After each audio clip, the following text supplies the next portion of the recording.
Hola hermano, buenas tardes. Estamos ya en el capítulo 1 de Isaías. Vamos a estar del verso 10 al verso 20.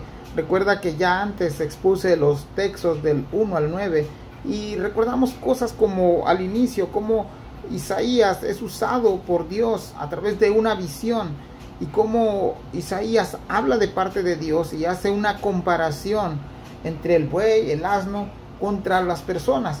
Pero una de las cosas que he estado analizando es cómo el asno y el buey, siendo animales, reconocen y tienen conocimiento de quién les provee ya sea alimento o el cuidado. Pero vemos a Isaías comparando a estas personas. Aún los animales que nosotros creemos torpes reconocen de dónde proviene su ayuda, su cuidado. Pero el hombre, el pueblo, aquí en el capítulo 1 no había reconocido a su Señor, no, le había dado la espalda a su Señor. Y el versículo 9 termina que si Jehová de los ejércitos no nos hubiese dejado un resto pequeño como Sodoma, fuéramos semejantes a Gomorra. En otras palabras, vimos en el versículo 9 cómo Dios tuvo misericordia y puso parte de su amor para preservar un pequeño remanente del pueblo de Israel, de Judá, del reino del sur. Pero vamos a entrar al versículo 10 y vamos a estar mirando algo que yo he titulado de la siguiente manera: una actitud ritualista. Así que en el encabezado de la Biblia vamos a mirar que dice llamamiento al arrepentimiento verdadero. Yo le he puesto una actitud ritualista porque vamos a mirar cómo ellos creían, cómo se acercaban a Dios por su manera de buscar a Dios, por su liturgia, por su religiosidad. Y vemos cómo a Dios contesta a estas prácticas que son vanas, que son meramente rituales. Y vamos a comenzar con el versículo 10. Dice: príncipes de Sodoma, oíd la palabra de Jehová, escuchad la ley de nuestro Dios, pueblo de Gomorra. Ya vimos en el versículo 9 cómo hacen una referencia al pueblo de Sodoma y Gomorra, que fueron totalmente exterminados por el juicio de Dios. Pero ahora en el versículo 10 siguen las comparaciones. Obviamente no se trata de príncipes de Sodoma y de Gomorra, pero el pecado es tan serio que se hace la siguiente comparación de una de las ciudades más perversas de la historia en la nación de Judá. Esta comparación de Sodoma y Gomorra es también una comparación que se hace con el pueblo de Jehová. Se habían desviado tanto de los caminos de Dios, se habían olvidado de la ley de Dios, que Dios hace esta comparación. Pero el versículo 11 trae algunas preguntas que nos ayudarán a reflexionar. Y de hecho creo que las preguntas que hace Isaías aquí es para poner a recapacitar al pueblo, para ponerlo a pensar, para poner a este pueblo en un estado que puedan meditar estas palabras y enfoquen otra vez su mirada espiritual hacia la vida, hacia el Dios verdadero. Por eso se llama una actitud ritualista. Por eso le he puesto así del versículo 10 al versículo 11, al versículo 20. Dice el versículo 11: ¿para qué me sirve, dice Jehová, la multitud de vuestros sacrificios? Hastiado estoy de holocaustos, de carneros y de cebo, de animales gordos. No quiero sangre de bueyes, ni de ovejas, ni de machos cabríos. Versículo 11. Dios no se quedaría en silencio ante esta situación, el ritualismo vacío del pueblo de Judá, como una simple fachada, o como diría Jesucristo más adelante, más tarde, a los fariseos, al grupo de religiosos. Jesucristo les llamó que eran como sepulcros blanqueados, que no tenían ninguna muestra de piedad, que solamente su religiosidad era externo. Mostraban ser piadosos, pero internamente no tenían ninguna muestra del amor de Dios. Una de las prácticas del ritualismo vacío es que en medio del pecado ellos continuaron con sus ceremonias y creyeron que la práctica externa no tenía nada que ver con lo espiritual. Pero ¿qué dice Dios? Vayamos a ver qué dice Dios. Si regresamos ahí, dice el versículo 11: hastiado estoy de holocaustos. Y yo no sé si a ti te pasa lo mismo, Pero muchas veces cuando nosotros nos presentamos a las iglesias y pensamos que con asistir, que con cantar, que con orar, que con diezmar, que con escuchar la palabra del Señor el día domingo, el día del Señor, pensamos que ya estamos cumpliendo con nuestros rituales, con nuestra religiosidad, con nuestra liturgia, pero nos damos cuenta que eso no es lo que interesa a Dios, y lo vamos a estar mirando en el transcurso de los siguientes versículos, cómo Dios abominaba este tipo de prácticas. Podemos traer a Dios lo mejor de nosotros, pero recordemos una cosa que dice el Señor, que nuestras mejores obras son como trapo de inmundicia. Él lo que busca es la transformación y la transformación y cómo el hombre debe de ser transformado a la imagen de Dios por medio de su palabra. Dice el versículo 12. Otra pregunta muy importante. ¿Quién demanda esto de vuestras manos cuando venís a presentaros delante de mí para hollar a mis atrios?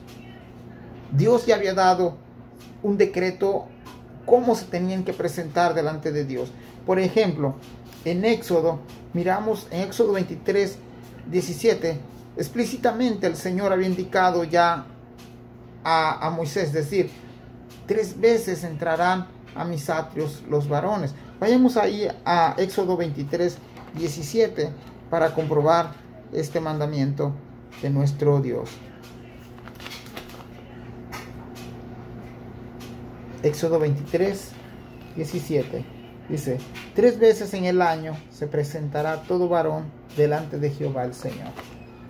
La idea es que a lo mejor se estaban ya lo habían agarrado como de estar solo ahí, pero no solamente era para adorar a Dios, porque no hacían eso, sino que el mero ritualismo vacío hacía pensar, hacía creer a las personas que esto era lo que agradaba a Dios. Y el Señor, en la pregunta que hace: ¿quién demanda esto de vuestras manos cuando venís a presentaros delante de mí para hollar a mis atrios? Recordemos que muchas veces, y esto cae en nuestra actualidad también, que muchas veces nosotros nos movemos por mandamientos de hombres, pero tenemos las Sagradas Escrituras para regresar al camino, para regresar a adorar al único Dios verdadero por medio de la lectura, por medio de meditar en su palabra, en su ley. Mas sin embargo, cuando nos apartamos de esto que es la Biblia, la palabra de Dios inerrante, inspirada por el Espíritu Santo, erramos al blanco. Y nos inventamos formas de cómo es poder acercarnos a Dios, y caemos en ese ritualismo vacío, en una actitud ritualista que no agrada a Dios. Versículo 13. No me traigas más vana ofrenda. El incienso me es abominación. Luna nueva y día de reposo. El convocar asambleas no lo puedo sufrir. Son iniquidad vuestras fiestas solemnes. Dios rechazó sus ofrendas, sus inciensos. Ellos celebraban sus fiestas establecidas por Dios. Sí, eran establecidas por Dios, pero recordemos que se presentaban con una motivación falsa.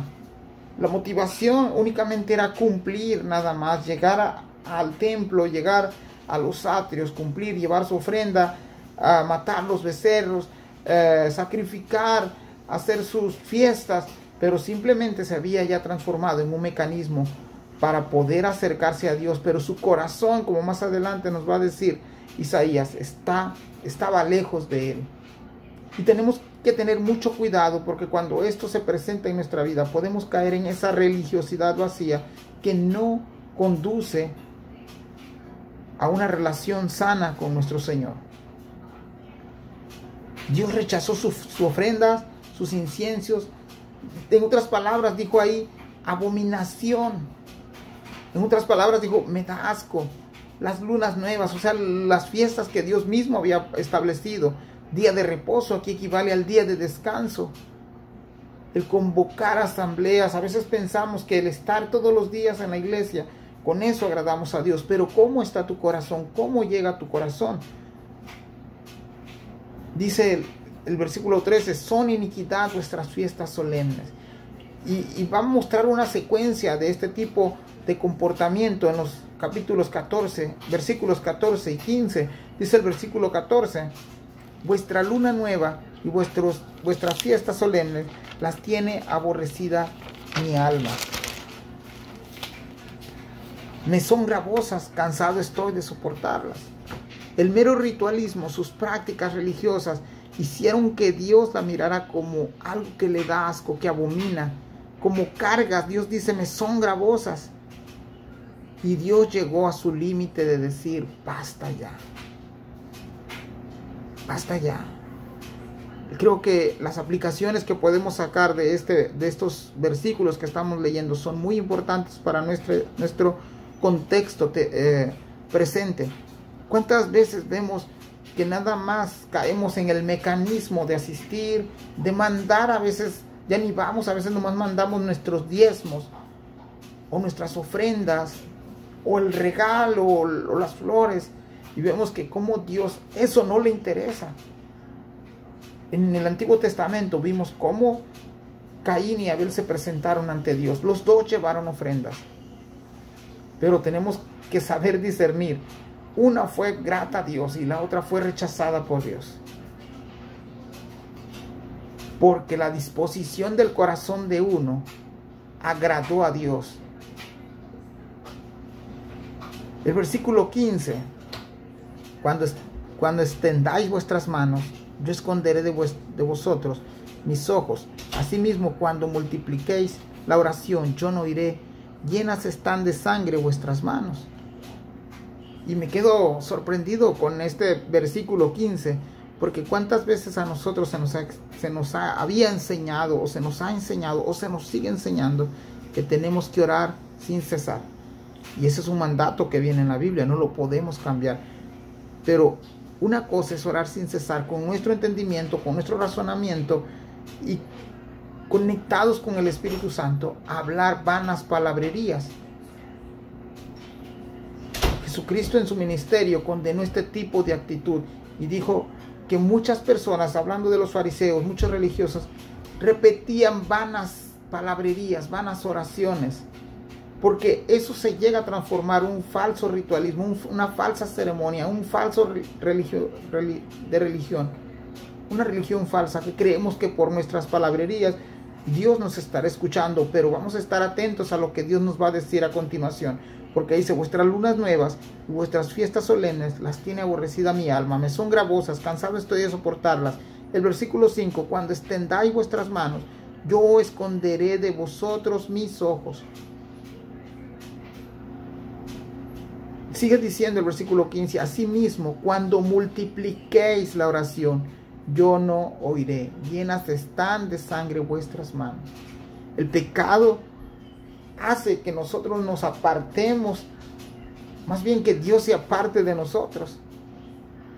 En la cultura antigua, la postura de la oración sería como la cara hacia el cielo, levantando nuestras manos. Dios sabía que sus oraciones eran huecas y eran vacías. Podemos estar seguros de algo, que en estas oraciones habían oraciones elocuentes, habían oraciones emocionantes, habían oraciones emocionales, como también aquellas simples y cortas, pero todas estas oraciones tenían algo en común: Dios no las escucharía. Dice el versículo 15, yo no oiré, llenas están de sangre vuestras manos. Ahora vemos aquí la acusación que está haciendo Dios, como alguien que ha asesinado, como un asesino. Llenas están de sangre vuestras manos. Y hay dos líneas de pensamiento. La primera línea es de que estas personas, al descuidar al huérfano y a la viuda, muchos llegaban a morirse. No hacían nada por ayudarlos, no hacían nada por restaurar al agraviado, al maltratado, al huérfano, a la viuda. Pero hay otra línea de pensamientos también que nos lleva al versículo del 11 al 12, donde dice el 11, ¿para qué me sirve, dice Jehová, la multitud de vuestros sacrificios? Y el sacrificio incluía la muerte de animales. Dice el versículo 11, hastiado estoy de holocaustos de carneros y de cebo de animales. Podría ser que ellos se estaban manchando la mano también para presentar estos sacrificios, que pensaban que esto agradaba a Dios. Pero el Señor en el versículo 15 dice, llenas están de sangre vuestras manos. Cualquiera de las dos corrientes que usted quiera tomar son correctas. Una Porque si estaban haciendo meros sacrificios para presentárselo a Dios, creyendo que con esto podían agradar a Dios, estaban equivocados. Y la otra, que es la más viable, que vamos a seguir mirándolo en el siguiente contexto de los versículos que siguen, es la que también puede aplicar aquí. Porque habían olvidado a los más necesitados, a los más vulnerables, a la viuda, al huérfano, al maltratado, al oprimido.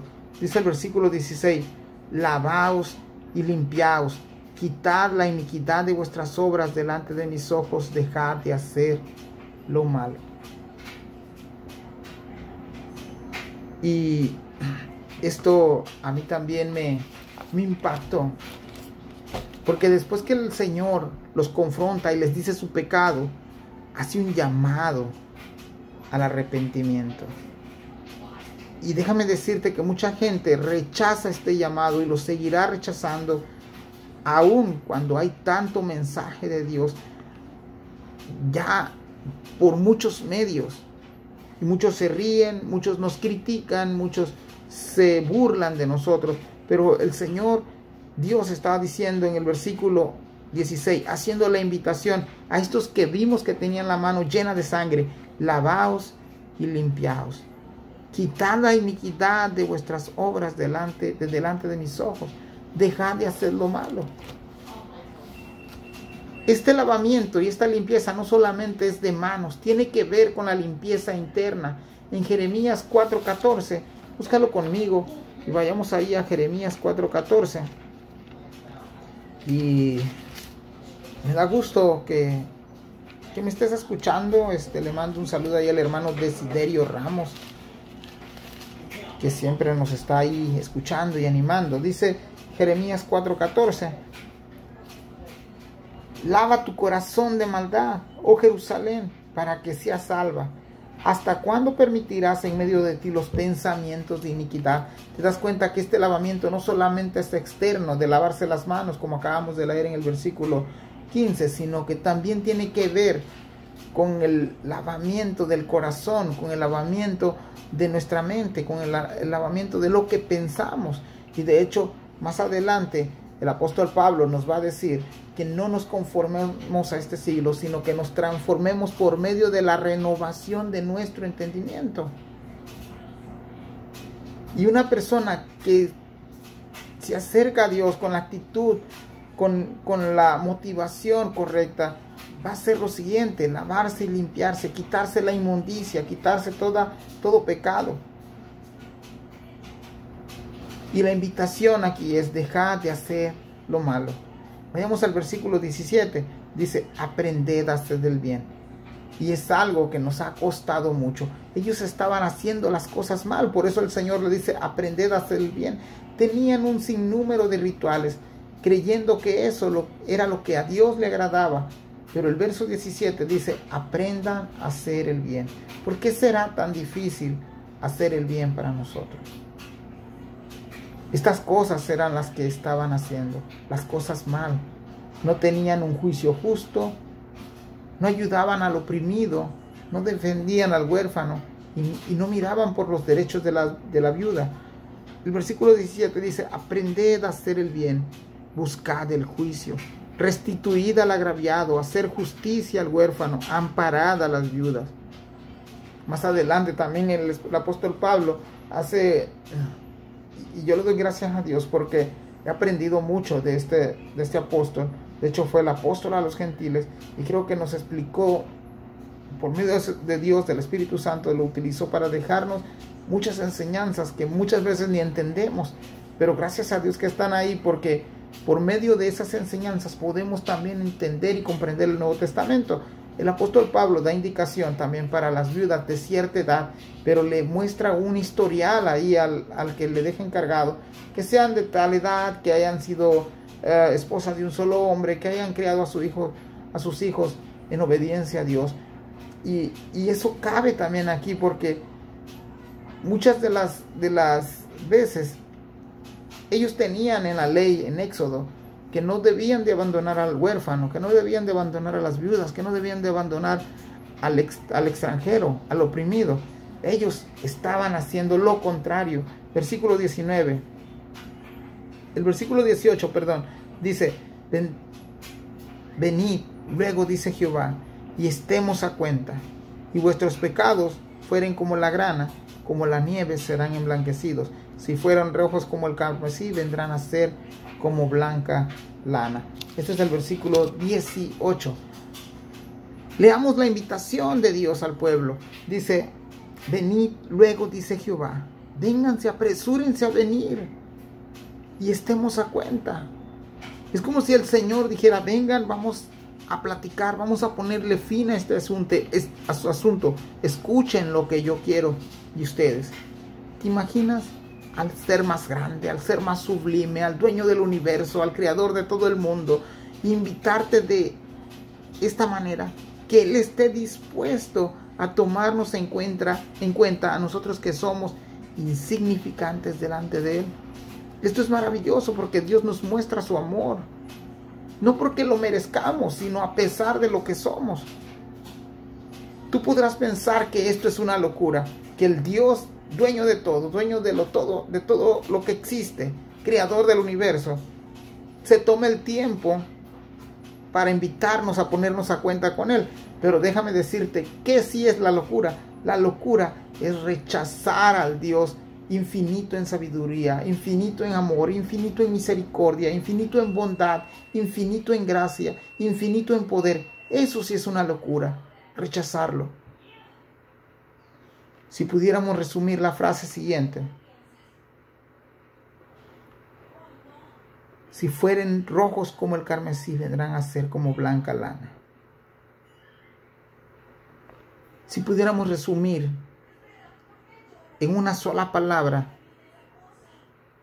cuando Dios dice, si tus pecados fueren rojos como el carmesí, vendrán a ser como blanca lana, yo le pondría la palabra transformación. Y esa transformación solo viene cuando nosotros aceptamos a Cristo Jesús con arrepentimiento, con fe. Algo sucede en nosotros y a ese algo le llamamos nuevo nacimiento. Dios se encarga de poner un corazón de carne y quitarnos el corazón de piedra con el que venimos originalmente. De estar completamente manchados, de estar completamente sucios, pasamos inmediatamente cuando reconocemos a Cristo como nuestro Rey y Salvador a estar puros, a estar blancos, a estar limpios. El verdadero arrepentimiento acarrea consigo transformación y regeneración. Casi terminamos. Versículo 19 y versículo 20. Si quisiereis y oyereis, comeréis el bien de la tierra. En otras palabras, escuchaste mi invitación. Si me oyes y si quieres, vas a comer de lo mejor de la tierra. A nosotros los cristianos, Dios nos ha hecho la invitación de ser pueblo de Él, iglesia santa, un pueblo apartado, real sacerdocio. Pero no solamente eso, sino que también nos dice la Biblia que un día se celebrarán las bodas del Cordero y vamos a estar invitados nosotros, aquellos que éramos desechados, aquellos que no teníamos oportunidad, aquellos que estábamos destinados a la muerte eterna, y que gracias a la muerte del Señor Jesucristo y a su plan redentor desde antes de la fundación del mundo, seremos invitados a esa fiesta, a esas bodas del Cordero. Versículo 20, y terminamos hasta ahí, y el día de mañana te voy a traer el resto del capítulo 1. Si no quisiereis y fuereis rebelde, seréis consumidos a espada, porque la boca de Jehová lo ha dicho. En el versículo 19 vimos si obedecen, si me escuchan, si me oyereis y si quisiereis, comerán de lo mejor de la tierra. Versículo 20, pero si no me obedecen y continúan de rebelde, seréis consumidos a espada. En otras palabras, morirán a espada en el campo de batalla. Recordemos que este pueblo, cuando hablamos de rebelión en el capítulo 1, te enseñé algunas palabras como rebelión, conocimiento y provocar. Ellos habían provocado a Dios. Ellos no tenían el conocimiento de con quién se estaban enfrentando. Mas, sin embargo, en el versículo 20 dice, si no quisiereis y fuereis rebeldes, seréis consumidos a espada, porque la boca de Jehová lo ha dicho. Y es que cuando Dios habla, se cumple lo que Dios habla. Y obviamente estamos hablando de una nación que existió en el pasado, pero que fácilmente aplica a la vida presente de nosotros los cristianos. Esto ha sido Isaías capítulo 1, versículo del 10 al 20. Y el día de mañana no te pierdas, te voy a traer del versículo 21 al versículo 31. Dios te bendiga y seguiremos ahí subiendo. Gracias, hermano, por escucharme. Un saludo ahí a mi familia de Chiapas, de Juárez, de México, aquí en Arkansas. Un saludo a todos ellos. Al pastor Julio Ortiz, que nos está escuchando también, que siempre me está animando ahí. A los hermanos que han estado orando por mí. Dios le bendiga. Bendiciones.